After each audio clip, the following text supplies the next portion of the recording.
మనకి తెలంగాణ రాష్ట్రంలో నోటిఫికేషన్ల పరంపర మనకి రాబోతుంది.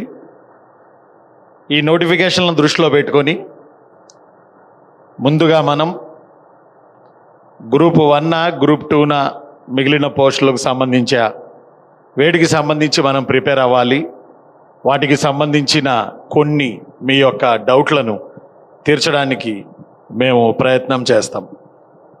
ఈ నేపథ్యంలో ఎప్పటి నుంచో దాదాపుగా 3-4 సంవత్సరాల పైబడి గ్రూప్స్కి ప్రిపేర్ అవుతున్నటువంటి మీ అందరికీ ఒక రకంగా చెప్పాలంటే మీరు చేస్తున్న కృషి అభినందనీయం. ఎందుకని అంటే ఒక గొప్ప జాబ్ కొరకు, సొసైటీని మార్చే జాబ్ కొరకు, సొసైటీని బాగు చేసే జాబ్ కొరకు మీరు ప్రయత్నం చేస్తున్నటువంటి ఈ ప్రయత్నం వృధా ఎప్పటికీ కాదు. ఇది పాయింట్ నెంబర్ 1. ఎప్పటికీ మీరు చేసే ప్రయత్నం అస్సలు వృధా కాదు. దానికి నిదర్శనమే ఇప్పుడు ఈ పోటీలో మీరు మీ యొక్క సత్తాని చాటడానికి 500 పైబడి గ్రూప్ 1 ఉద్యోగాలు, అలానే 500 పైబడి గ్రూప్ 2 ఉద్యోగాలు, 3 ఉద్యోగాలు, 4 ఉద్యోగాలు, ఇంకా వివిధ కేటగిరీ ఉద్యోగాలు వచ్చి ఉన్నాయి.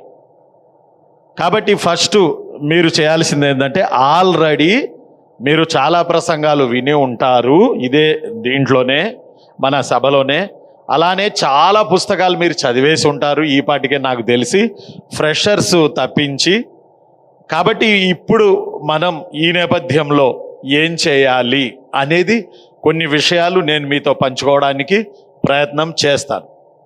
నేను మీ హిస్టరీ రఫీ సార్ని. కేజీహెచ్ అకాడమీ గొడుగు కింద మనం ఇక్కడ కూర్చుని ఉన్నాం. ఒక పాయింట్ ఏంటంటే 500 ఉద్యోగాలు, గ్రూప్ 1 ఉద్యోగాలు వస్తున్నాయి కాబట్టి ఉమ్మడి రాష్ట్రంలోనూ ప్రీవియస్లో ఇన్ని ఉద్యోగాలు 500 గ్రూప్ 1 ఉద్యోగాలు రాలేదు ఉమ్మడి రాష్ట్రంలో.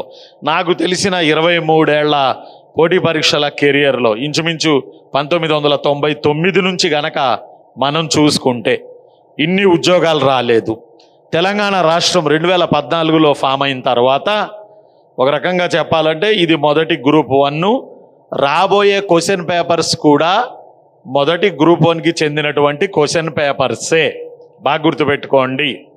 2016లో గ్రూప్ 1 మెయిన్స్ జరిగింది కాబట్టి అప్పుడు క్వశ్చన్ పేపర్స్ ఇచ్చారు కదా. అంటే అది 2011లో అది ఆ పెండింగ్ ఉన్నటువంటిది. 16లో ఏ రాష్ట్రానికి ఆ రాష్ట్రం విభజన జరిగిన తర్వాత అవి పెట్టుకున్నటువంటి క్వశ్చన్ పేపర్లు.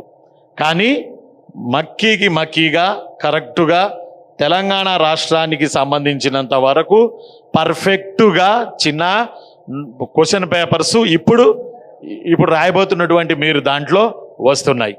ఈరోజు నేను మీకు చెప్పే అంశం ఏంటంటే, గ్రూప్ 1 గ్రూప్ 2 ఈ రెండిట్లో ఏది ప్రిపేర్ అయితే బాగుంటుంది, ఏది ప్రిపేర్ అవ్వాలి అనే దాని గురించి, మంచి చెడుల గురించి నేను చెప్పడానికి ప్రయత్నం చేస్తాను.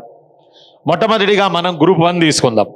ఏమంటారంటే చాలామంది గ్రూప్ 1 విషయానికి వచ్చినప్పుడు సివిల్స్ వాళ్ళు గ్రూప్ 1 పోస్టులు కొట్టుకుపోతారు. ఫ్రెష్గా రాసేవాళ్ళు కానీ 2-3 ఏళ్ల నుంచి రాసి గ్రూప్ 1 మెయిన్స్ రాసి ఉన్నవాళ్ళు కానీ వాళ్ళకి పెద్దగా రాకపోవచ్చు. సివిల్ సర్వీస్కు రాస్తున్న వాళ్ళు, అక్కడ ఇంటర్వ్యూ దాకా వెళ్ళిన వాళ్ళు, అక్కడ మెయిన్స్ రాసిన వాళ్ళు కొట్టుకుపోతారు గ్రూప్ 1 పోస్టులు అనేది బలంగా మన అశోక్ నగర్లోను రాష్ట్రంలోనూ మనకు బలంగా వినిపించే మాట ఇది. మీరు కూడా వింటా ఉన్నారు. కానీ నా దృష్టిలో ఇది 100% రాంగ్.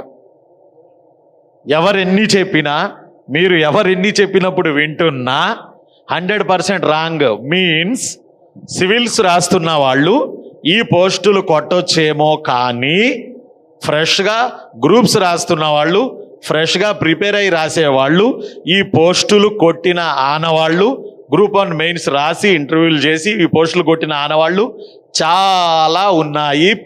ప్రీవియస్లో బోలెడన్ని ఉదాహరణలు ఉన్నాయి. వాళ్ళు సివిల్స్ రాయకుండానే మెయిన్స్ రాసి డిప్యూటీ కలెక్టర్గా సెలెక్ట్ అయిన వాళ్ళు చాలా చాలా చాలా మంది ఉన్నారు. కాబట్టి ఈ అపోహను ఫ్రెష్గా ప్రిపేర్ అవుతున్న మీరు, ఇంతకుముందు మెయిన్స్ వరకు వెళ్ళిన మీరు, ఇంతకుముందు ఇంటర్వ్యూ వరకు వెళ్ళిన మీరు, ఈ అపోహను పక్కన పెట్టి ఎవరైనా గ్రూప్ 1 కొట్టొచ్చు కష్టపడితే అనేది దయచేసి మీరు ఇది ఎక్కించుకోండి. అది సివిల్ సర్వీస్ వాళ్ళంట, మనది కాదంట, ఇదంతా అబద్ధం. మీరు కూర్చొని చదివితే కనీసం 4 నుంచి ఒక 5-6 నెలలు మీరు గట్టిగా చదివితే, ఏం చదివితే, మెయిన్స్ చదివితే, మెయిన్స్ ప్రిలిమ్స్ కాదు, మెయిన్స్కు చదివితే మీరు గ్యారెంటీగా కొడతారు. అంతకు ముందు కూడా మీరు చదివి ఉంటే. విచిత్రం ఏంటంటే ఈ పోటీ పరీక్షలలో ఈ నెలలు చదవాలి అనేది మేము చెప్తున్నా, depends upon your mood, your mind, your situation, your local ఏరియాలో ఉన్నటువంటి కండిషన్స్, మీ ఫ్రెండ్స్, మీ విధానాలు, వీటిని బట్టే ఉంటుందబ్బా. 2 నెలల్లో చదివి గ్రూప్ 2 కొట్టిన వాళ్ళు ఉన్నారు, 4 నెలల్లో చదివి గ్రూప్ 1 కొట్టిన వాళ్ళు ఉన్నారు. జాబ్ కొట్టిన వాళ్ళు ఏమంటున్నారు, అరే నేను 1 నెలే చదివానబ్బా, చదివి రాశాను, నాకు గ్రూప్ 2 వచ్చేసింది. ఇలా అనేవాళ్ళను కూడా మీరు వినే ఉంటారు. ఇలా అనేవాళ్ళను కూడా నేను చాలామందిని విన్నాను. అంటే ఇది మళ్ళీ లక్ అని కాదు. ఎందుకంటే ఎగ్జామ్లో అడిగేటటువంటి క్వశ్చన్లు కానీ బిట్లు కానీ మీ యొక్క స్టాండర్డ్ నాలెడ్జ్ అనేది ఒకటి ఉంటుంది మన మైండ్లో. ఆ స్టాండర్డ్ నాలెడ్జ్ క్వశ్చన్ల ద్వారా ఉద్యోగాలు వచ్చినటువంటి దాఖలాలు చాలా ఉంటాయి. స్టాండర్డ్ నాలెడ్జ్ ద్వారా ఇప్పుడు చదివేది, మీరు ఇప్పుడు చదివిన బుక్స్ కానీ ఇవి కానీ మీరు చదివేది కేవలం 40%. 60% మీకు 10th క్లాస్లో, 60% మీకు ఇంటర్మీడియట్లో, అక్కడ చదివినటువంటి చదివే ఇక్కడ పోటీ పరీక్షలో మీకు ఉపయోగపడుతుంది. అది మెయిన్స్కైనా ప్రిలిమ్స్కైనా. దయచేసి ఇది గుర్తుపెట్టుకోండి. Point number 1. పాయింట్ నెంబర్ 2, ఇంతకాలం ప్రిపేర్ అయితే ఈ జాబ్ వస్తుందని ఏం లేదు. అది depends upon your situations. Number 2. Number 3 ఏంటంటే గ్రూప్ 1 మెయిన్స్ రాయడానికి రైటింగ్ ప్రాక్టీస్ అవసరమా, రైటింగ్ ముత్యాల్లాగా ఉండాలా, రైటింగ్ బాగుంటే మార్కులు వస్తాయా అనేది కూడా ఒక మాట చెప్పాలంటే అపోహ మాత్రమే. ఎదుటి వాళ్ళకి అర్థమయ్యేటట్లు రాస్తే మనకి మార్కులు పడతాయి, అంతేగాని ఇళ్ల ముందు ముగ్గుల్లాగా వేయాల్సినటువంటి అవసరం లేదు. ఎదుటి వాళ్ళకి అర్థమయ్యేటట్లు రాస్తే చాలు. నెంబర్ 3. నెంబర్ 4, మీరు ఏ లాంగ్వేజ్లో అయితే మీరు రాయాలనుకుంటున్నారో ఆ లాంగ్వేజ్లో మీకు వెసులుబాటుని బట్టి మీరు డిస్క్రిప్టివ్ రాయడానికి ప్రయత్నం చేయండి. నెంబర్ 5, మీరు గ్రూప్ 1 కొట్టి తీరాలి అని పెట్టుకున్నప్పుడు ఎనలైటికల్గా స్టడీ చేయడం నేర్చుకోండి. ఎనలైటికల్గా స్టడీ చేయడం, ఎక్కడికి వెళ్ళినా, ఏ మీటింగ్కి వెళ్ళినా, ఎవరు చెప్పే మాట ఏంటంటే గ్రూప్ 1 మెయిన్స్ రాస్తున్నాము, గ్రూప్ 1కి ప్రిపేర్ అవుతున్నామని అంటే ఫస్ట్ వాళ్ళు చెప్పేది ఏంటంటే ఎనలైటికల్ స్టడీగా ప్రిపేర్ అవ్వాలి. Analytical study. ఏంటి ఎనలైటికల్ స్టడీ? విశ్లేషణాత్మకంగా అని తెలుగులో వస్తుంది. ఏంటి విశ్లేషణాత్మకంగా? ఏంటి విషయం? అసలు ఏంటి గ్రూప్ 1 రాయడానికి ఏముండాలి మన దగ్గర అంటే, ఒకటేంటంటే విశ్లేషణాత్మకంగా అనే మాట ఎక్కువ యూజ్ చేస్తారు. ఏంటి విశ్లేషణాత్మకంగా అని అంటే, ఫస్ట్ మీరు సబ్జెక్ట్ని చదవాలి. ఇది పాయింట్ నెంబర్ 1. అంటే అదే ఆబ్జెక్టివ్ అనుకోండి, అదే గ్రూప్ 2 అనుకోండి, అదే ప్రిలిమ్స్ అనుకోండి, సబ్జెక్ట్ని మూలలా చదవాలి. ఎక్కడ ఏ పాయింట్, ఏ బిట్టు ఎటు నుంచి ఎటు దొరికిద్దో, ఎటు జారిపోద్దో మనకు తెలియదు. బట్ ఇది అలా కాదు, సబ్జెక్ట్ని పూర్తిగా అర్థం చేసుకుంటూ చదవాలి. Point number 1. చదివింది మనకు ఎంత మాత్రం అర్థమయ్యిందో రెండోది విశ్లేషించుకోవాలి. మూడోది మీ యొక్క ఒపీనియన్ని దాని మీద ఏర్పాటు చేయాలి. నాలుగోది మీరు రాయాలి. ఈ 4 నాన్న. ఫస్ట్ సబ్జెక్టు చదవాలి, చదివి అర్థం చేసుకోవాలి, దానిని మీకు ఎంతవరకు దాని మీద ఒక ఒపీనియన్ వచ్చిందో అర్థం చేసుకోవాలి. ఆఫ్టర్ దట్ ఆ ఒపీనియన్ని మీరు రాసే దాంట్లో జోడించాలి. ఆ జోడించేది సహేతుకంగా ఉండాలి. క్రిటికల్లీ ఎగ్జామైన్ అని అడుగుతాడు ప్రశ్నల్లో, అది ఎంతవరకు మీరు సహేతుకంగా రాయగలరో అది ఆలోచన చేయగలగాలి. ఇవి చేస్తే దీనిని విశ్లేషణాత్మకం అని అంటారు.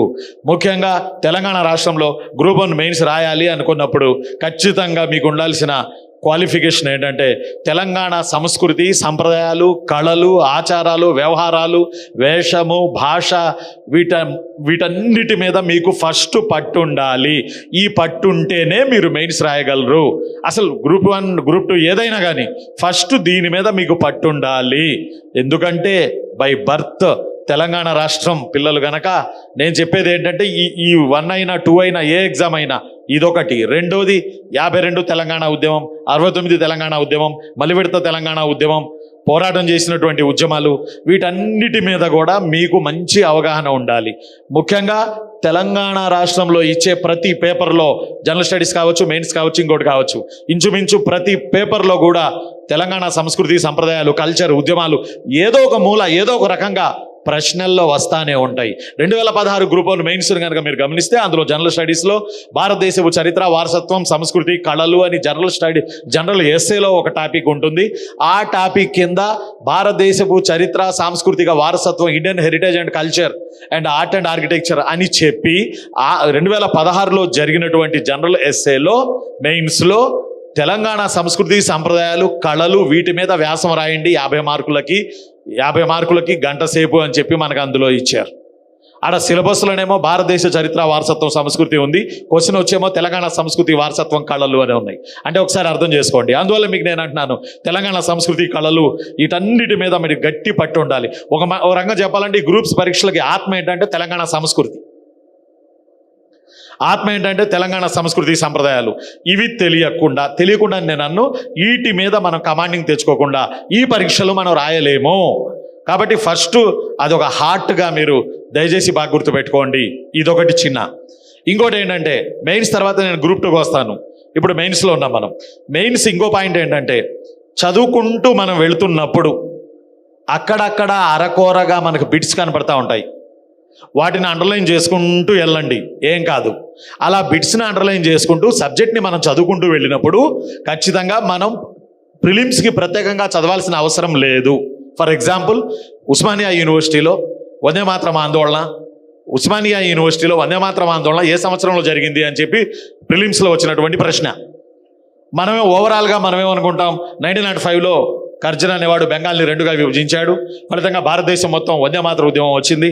కాబట్టి అక్కడ ఆప్షన్స్లో 1905 కూడా ఉంది, 1905 ఉంది, 1938 ఉంది, అలా మిగతా 2 డేట్లు ఉన్నాయి. అంటే ఉస్మానియా యూనివర్సిటీలో వందే మాతరం ఆందోళన, ఉస్మానియా యూనివర్సిటీ అనేది అక్కడ మనం మర్చిపోయాం అనుకోండి, వందే మాతరం ఆందోళనలోకి వెళ్ళిపోయి 1905 పెడితే అక్కడ మనకు బిట్టిపోయే అవకాశం ఉంది ప్రిలిమ్స్లో. కానీ తెలంగాణ రాష్ట్రంలో, అప్పటి హైదరాబాద్ రాష్ట్రంలో వందే మాతరం ఉద్యమం 2 సార్లు జరిగింది. 1905లో బ్రహ్మాండంగా జరిగింది దేశంతో పాటు మొత్తంగా. 1905లో ఆర్య సమాజం నాయకత్వంలో, పద్మజానాయుడు నాయకత్వంలో బ్రహ్మాండంగా హైదరాబాద్ రాష్ట్రంలో వందే మాతరం ఆందోళన ఉద్యమం జరిగింది. ఆ తర్వాత ఉస్మానియా యూనివర్సిటీలో బి తరగతి హాస్టల్లో పివి నరసింహారావు గారి హయాంలో దసరా పండగ సందర్భంగా వందే మాతరం ఆందోళన జరిగింది. ఇట్స్ యాజిటేషన్, అదేమో మూమెంట్. కాబట్టి ఆందోళన అంటున్నాడా, మూమెంట్ అంటున్నాడా, అది మీరు ఆబ్జెక్టివ్లోనూ ప్రమాదకరమే ఇలాంటి బిట్లు, మెయిన్స్లోనూ మనకు ప్రమాదకరమే ఇలాంటి బిట్లు. కాబట్టి వీటి మీద మనం దృష్టిలో పెట్టాలి. ఆందోళన అంటే వేరుంటుంది, మూమెంట్ అంటే వేరుంటుంది. కాబట్టి ఉస్మానియా యూనివర్సిటీలో జరిగింది ఆందోళన. ఇది ఆ రోజు జరిగింది. ఇది వందే మాతరం, దానికి సంబంధించి వందే మాతరం గీతాన్ని ఆలపించడం దసరా పండగ సందర్భంగా పివి నరసింహారావు గారు వీళ్ళందరి ఆధ్వర్యంలో. అయితే ఇలాంటి పాయింట్స్ వచ్చినప్పుడు మనం జాగ్రత్త పడాలి. ఫర్ ఎగ్జాంపుల్ మోడర్న్ ఇండియాలో నాది హిస్టరీ కాబట్టి మోడర్న్ ఇండియాలో బిపిన్ చంద్ర అని ఒక బుక్ ఉంటుంది. Bipin Chandra not Bipan Chandra, Bipin Chandra not Bipan Chandra. బిపిన్ చంద్ర వేరు, బిపిన్ చంద్ర వేరు. అమ్మాయిలు గుర్తుపెట్టుకోండిరా, బిపన్ చంద్ర వేరు, బిపిన్ చంద్ర వేరు. అలానే బిపిన్ చంద్రతో పాటు ఇంకొక 2 కలిసి ఓ బుక్ రాశారు, మళ్ళీ అది కూడా మోడర్న్ ఇండియానే. అది కాకుండా బిపిన్ చంద్ర సింగిల్గా మోడర్న్ ఇండియా బుక్ రాశారు, తెలుగులో ఉంది, ఇంగ్లీష్లో ఉంది, రెండిట్లో ఉంది నాన్న ఆ బుక్. ఆ బుక్ కనుక చదివితే మోడర్న్ ఇండియా మీద మీకు మెయిన్స్లో మనకి మంచి పట్టు వస్తుంది. మోడర్న్ ఇండియా మీద ఇన్క్లూడ్ అందులో ఒక ఆబ్జెక్టివ్ బిట్ కూడా మీకు కనపడదు. కానీ మోడర్న్ ఇండియాలో ఏ ఆబ్జెక్టివ్ బిట్ అడిగినా మీరు వాటికి ఆన్సర్ చేయగలరు. ఎందుకు నాన్న అంటే మీరు పూర్వరంగం మీరు చదివి ఉంటారు కాబట్టి ఈజీగా దానికి మీరు ఆన్సర్ చేయగలరు. కాబట్టి ఆ పుస్తకాన్ని మాత్రం ఎట్టి పరిస్థితుల్లో మీరు మిస్ అవ్వద్దు, గ్రూప్ 1 మెయిన్స్ రాస్తున్నటువంటి వాళ్ళు. ఆ తర్వాత ఇంకోటి ఏంటంటే, నేను గ్రూప్ 1 మెయిన్స్ రాసినప్పుడు ఎప్పుడో 98 ఆ ప్రాంతాల్లో రాసినప్పుడు మాకు ఒక ప్రశ్న వచ్చింది గ్రూప్ 1 మెయిన్స్లో. అప్పుడు టైం టేబుల్, అప్పుడు ఎగ్జామ్ షెడ్యూల్ వేరుండే. మిలిటెంట్ నేషనలిజం గురించి వ్యాసం రాయండి అని చెప్పి జనరల్ ఎస్సేలో క్వశ్చన్ వచ్చింది. మిలిటెంట్ నేషనలిజం అంటే critically examine the militant nationalism role in our Indian freedom movement అని వచ్చింది. Yes it's a very very important question. Militant nationalism in Telugu, సమరశీల జాతీయవాదుల లక్ష్యాలను వివరించండి, వాళ్ళు చేసిన పోరాటాల పాత్రను తెలపండి అని చెప్పి తెలుగులో క్వశ్చన్.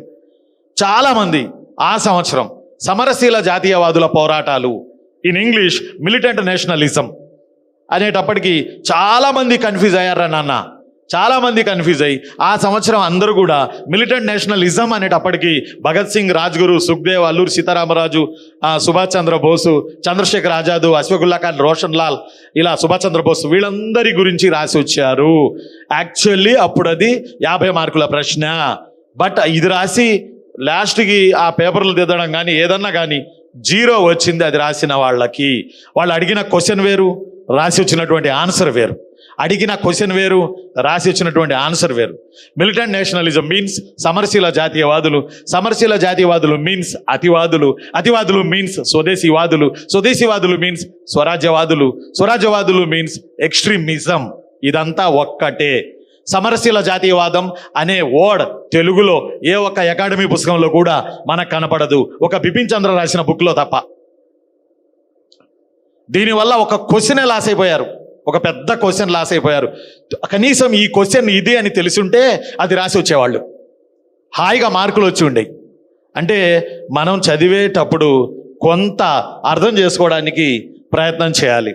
ఫర్ ఎగ్జాంపుల్ మీకు ఒకటి చెప్తాను. 2016లో గ్రూప్ 1 మెయిన్స్లో 2016లో గ్రూప్ 1 మెయిన్స్లో మన తెలంగాణ రాష్ట్రంలో అడిగినటువంటి సేమ్ ఇలాంటి ప్రశ్న, అంటే ప్రీవియస్లో జరిగిన గ్రూప్ 1 మెయిన్స్లో 2016లో జరిగినటువంటిది.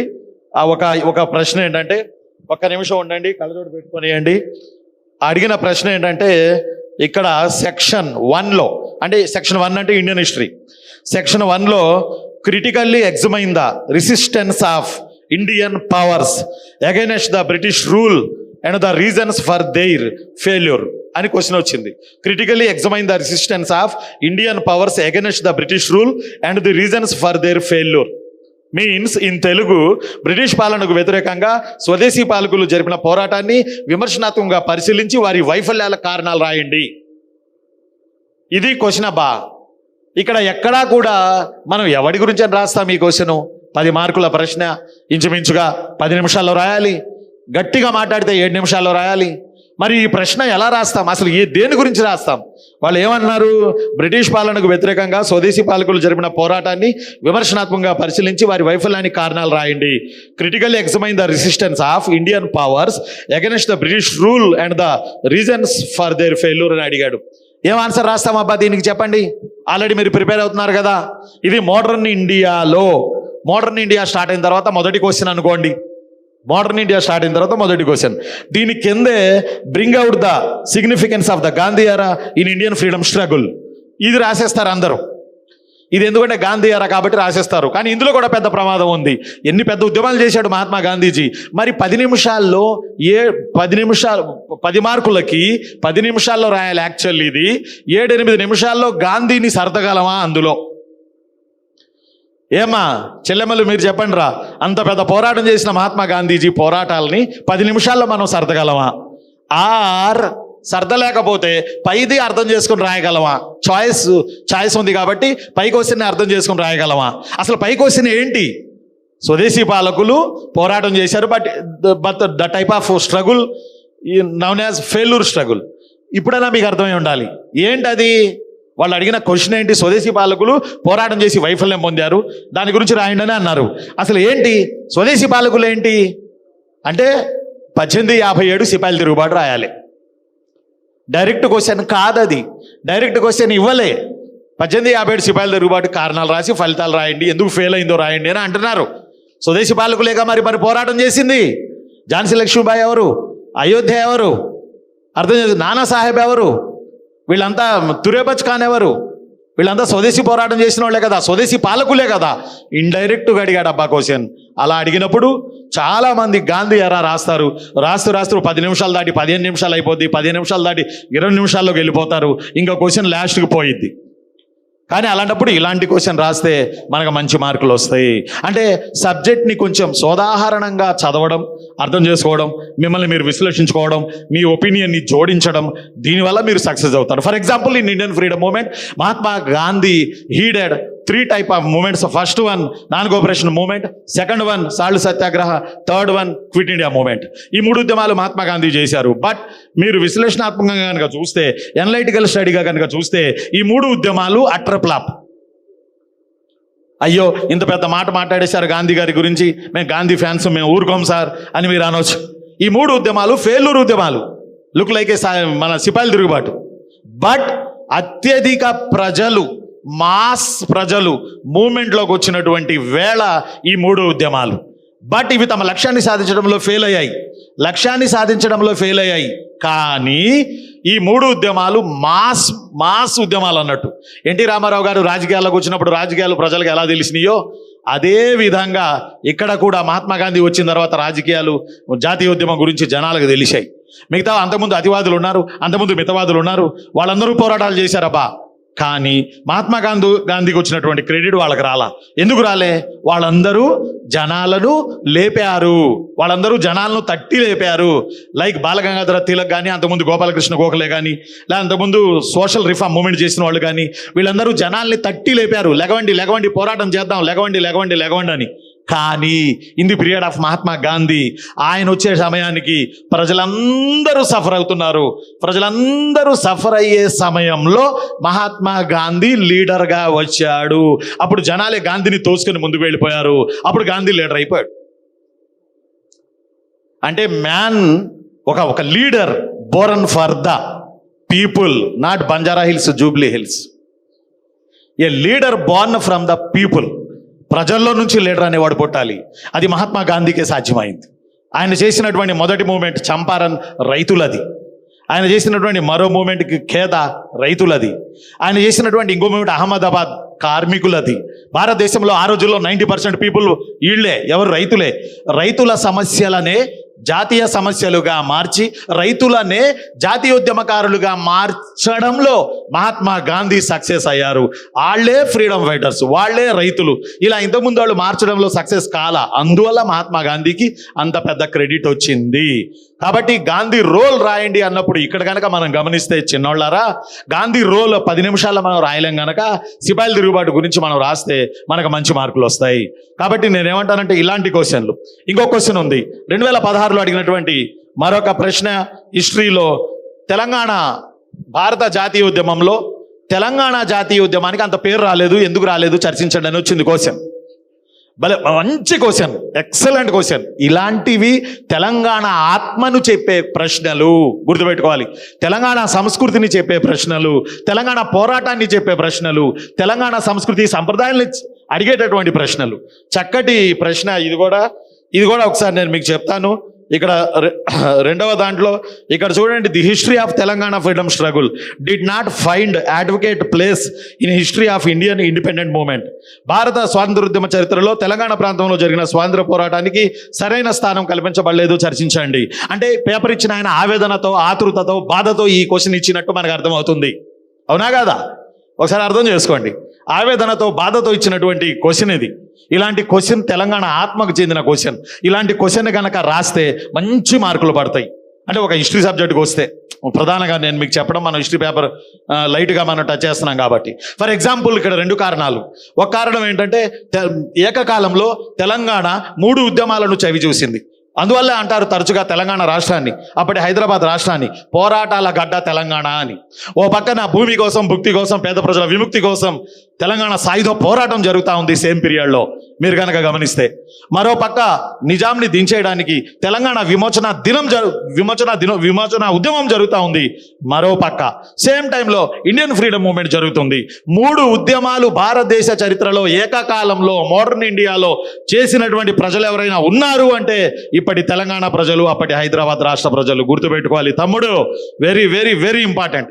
అందువల్ల తెలంగాణ సాయుధ పోరాటానికి ప్రాధాన్యం రాబట్టి, భారత జాతీయోద్యమానికి ప్రాధాన్యం రాబట్టి, భారతదేశంలో తెలంగాణ విమోచన ఉద్యమానికి, తెలంగాణ ఇక్కడ జరిగినటువంటి పోరాటానికి విపరీతమైన ఇంపార్టెన్స్ ఇవ్వబట్టి తెలంగాణ రాష్ట్రంలో ఉన్నటువంటి ప్రజలు జరిపిన స్వాతంత్ర పోరాటం ఒక మాట చెప్పాలంటే వెనక్కిపోయిందని చెప్పడానికి ఉన్న అనేక కారణాల్లో ఇదొకటని నేను గ్రహించినటువంటి అంశం, విశ్లేషణాత్మకంగా నేను చూసినటువంటి అంశం.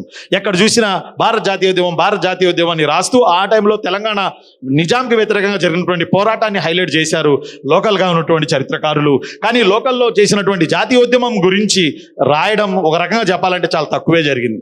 రెండవ ఇంపార్టెంట్ పాయింట్ ఏంటంటే తెలంగాణ విమోచనం కొరకు, ఆ రోజు హైదరాబాద్ రాష్ట్ర విమోచనం కొరకు చేసినటువంటి పోరాటం బ్రహ్మాండంగా జరిగింది. ఆ పోరాటంలో పడి భారత జాతీయోద్యమం బ్రహ్మాండంగా చేసినప్పటికీ ఇది కొంచెం రెండో స్థానంలోకి వెళ్ళిపోవడం ఇది ఖచ్చితంగా ఆ రోజు జరిగిన అంశం. మూడో పాయింట్ ఏంటంటే నిజాం వెళ్తున్నాడు, హైదరాబాద్ రాష్ట్రాన్ని నిజాం వెళ్తున్నాడు, నిజాం పరిపాలిస్తున్నాడు అంటే ఈ కోణంలో ఎక్కువ ఆలోచన చేయబట్టి ఇక్కడ జరిగినటువంటి భారత జాతీయోద్యమ పోరాటం పెద్దగా చరిత్రగా ఎక్కలేదు. నాలుగోది చరిత్ర రాసినటువంటి చరిత్రకారులు ఏముందలే తెలంగాణ విమోచన ఉద్యమాలు ప్లస్ తెలంగాణ సాయుధ పోరాటాలే ఉన్నాయి, ఇక్కడ భారత జాతీయ ఉద్యమం తెలంగాణలో లేదు అని కూడా కావాలని కొంతమంది చరిత్రకారులు పుస్తకాల్లో రాయడం వల్ల ఈ ఆతృతతో కూడిన, ఈ ఆవేదనతో కూడిన, ఈ బాధతో కూడినటువంటి ప్రశ్న వచ్చింది. భారత జాతీయోద్యమ చరిత్రలో, స్వాతంత్రోద్యమ చరిత్రలో తెలంగాణలో జరిగిన స్వాతంత్రోద్యమ చరిత్రకు సరైన స్థానం కల్పించబడలేదు. చర్చించండి అంటే మామూలు క్వశ్చన్ కాదు, ఎక్సలెంట్ క్వశ్చన్. ఎందుకు తెలంగాణలో ఆ రోజున్న హైదరాబాద్ రాష్ట్రంలో ఎందుకు పార్టిసిపేట్ చేయలేదు? చేశారు. వహాబీ మూవ్మెంట్ అని జరిగింది. వహాబీ మూవ్మెంట్ కాడ నుంచి మనం వస్తే 1853-54లో వహాబీ ఉద్యమం జరిగితే ఆ వహాబీ ఉద్యమంలో హైదరాబాద్ రాష్ట్రంలో నిజాం నాసిరుద్దౌలా కొడుకు వహాబీ ఉద్యమాన్ని బ్రిటిష్ వాళ్ళకి వ్యతిరేకంగా చేసి బ్రిటిష్ వాళ్ళ చేత చంపబడిన చరిత్ర హైదరాబాద్ రాష్ట్రంలో ఉంది. ఆ రోజు వహాబీ ఉద్యమం ఇండియాలో కొన్ని ప్లేసుల్లో జరిగింది. నార్త్లో, ఉత్తరప్రదేశ్లో, బీహార్లో అలాంటి ప్లేసుల్లో కొన్ని చోట్ల జరిగింది. బట్ హైదరాబాద్ రాష్ట్రంలో కూడా జరిగింది. 1857 సిపాయిల తిరుగుబాటు తీసుకోండి. 1857 సిపాయిల తిరుగుబాటు టైంలో భారతదేశం మొత్తంగా ఒక మాట చెప్పాలంటే మంగళం పాండే, ఈశ్వర్ పాండే ఉరిశిక్ష గురైతే మన తురేబజ్ ఖాన్ తూప్రాన్ దగ్గర సిపాయిల తిరుగుబాటు చేసి ఉరిశిక్ష గురై చనిపోయాడు. నాట్ ఓన్లీ తురేబజ్ ఖాన్, మౌల్వీ అహ్మదుల్లా, మౌల్వీ ఇబ్రహీం అనేటువంటి వాళ్ళు అద్భుతమైన పోరాటం చేశారు సిపాయిల తిరుగుబాటు 1857లో.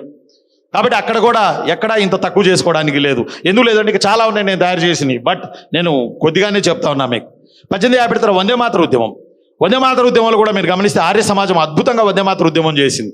ఇప్పటికీ మనం కోటి, సుల్తాన్ బజార్ వైపు వెళ్తే ఆర్య సమాజానికి చెందినటువంటి చిహ్నాలు, ఆర్య సమాజానికి చెందిన ఆఫీసులు బ్రహ్మాండంగా మనకు కనబడతాయి. ఓ మాట చెప్పాలంటే మతపరమైనటువంటి దాడిని నిజాం చేసినప్పుడు దాన్ని ఎదుర్కొని పోరాటం చేసి తెలుగుతనాన్ని నిలుపుకున్నటువంటి ఘనత హైదరాబాద్లో ఉన్నటువంటి ఆర్య సమాజానికి దక్కుతుంది.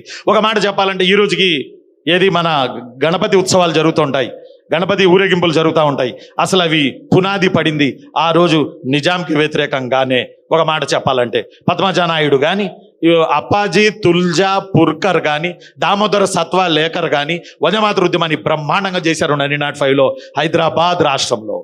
ఆ తర్వాత మనకి హోమ్ రూల్ మూమెంట్, ఆ తర్వాత నాన్ కోఆపరేషన్ మూమెంట్. ఈ మూమెంట్లలో మహాత్మా గాంధీజీ ఇక్కడికి హైదరాబాద్ రాష్ట్రం వచ్చారు, విజయవాడ వచ్చారు. విజయవాడకు వెళ్ళి మరీ వరంగల్ వెళ్ళి, వరంగల్ నుంచి బళ్ళ మీద విజయవాడ వెళ్ళి, విజయవాడలో 1921 మార్చి చివరిన ఏప్రిల్ మొదట్లో మహాత్మా గాంధీ AIWCC సమావేశం జరిగినప్పుడు అక్కడికి హైదరాబాద్కి చెందినటువంటి బోలెడంతమంది నాయకులు వెళ్ళి సంఘీభావం పలికి వచ్చారు. ఆ తర్వాత కనుక ఉప్పు సత్యాగ్రహం కనుక తీసుకుంటే సంగెం లక్ష్మీబాయి హైదరాబాద్ రాష్ట్రంలో ఉప్పు సత్యాగ్రహం చేసి ఆమె రాయవెల్లూరు జైలు శిక్షణ అనుభవించింది ఉప్పు సత్యాగ్రహ పోరాటం చేసి. అంతేకాదు ఇక్కడ ఉన్నటువంటి మాడపట్టి హనుమంతరావు గారు, బురుగుల రామకృష్ణరావు గారు, జమలాపురం కేశవరావు గారు వీళ్ళందరూ కోస్తాకు వెళ్ళి కోస్తా బీచ్లో ఉప్పు సత్యాగ్రహం చేసి వచ్చారు. క్విట్ ఇండియా ఉద్యమం స్వామి రామానంద తీర్థ దుమ్ము దులిపాడు క్విట్ ఇండియా ఉద్యమం. కాబట్టి ఇన్ని ఉద్యమాలు చేసినప్పటికీ బట్ సరైన స్థానం కల్పించబడలేదు. ఎందుకంటే మెయిన్ కారణం ఓ పక్కన తెలంగాణ సాయుధ పోరాటం జరుగుతూ ఉండడం, ఇంకో పక్క నిజాం విమోచన ఉద్యమం జరుగుతూ ఉండడం, చరిత్రకారులు తెలంగాణలో జరిగిన జాతీయోద్యమం మీద సీతకన్ను వేయడం, ఇలాంటి కారణాల వల్ల ఇది స్థానం కల్పించబడలేదు. ఇకనైనా మీరు మీ ఎగ్జామ్స్లో రాసి, రేపు మీరు చరిత్ర పుస్తకాలు రాసి ఆ పుస్తకాల్లో మీరు తెలంగాణ జాతీయోద్యమం ఇక్కడ 2 పాయింట్లు ఉన్నాయి. తెలంగాణ జాతీయోద్యమం అనగానే మనకి సడన్గా ఏం గుర్తొస్తుంది అంటే నిజాంని దించడమే తెలంగాణ జాతీయోద్యమం అనేది ఉంటుంది. అలాగే హెడ్డింగ్లు కూడా పెట్టి బుక్స్లో రాస్తా ఉన్నారు, మీరు గమనించే ఉంటారు. తెలంగాణ జాతీయోద్యమం అనగానే నిజాం వ్యతిరేకంగా జరిగిన జాతీయోద్యమం అని. ఎస్, నేను కాదన్ను, కానీ దాంతోపాటే భారత జాతీయోద్యమం కూడా హైదరాబాద్ రాష్ట్రంలో జరిగింది. ఆ జరిగిన దాని గురించి ఇక్కడ అడగడం జరిగింది.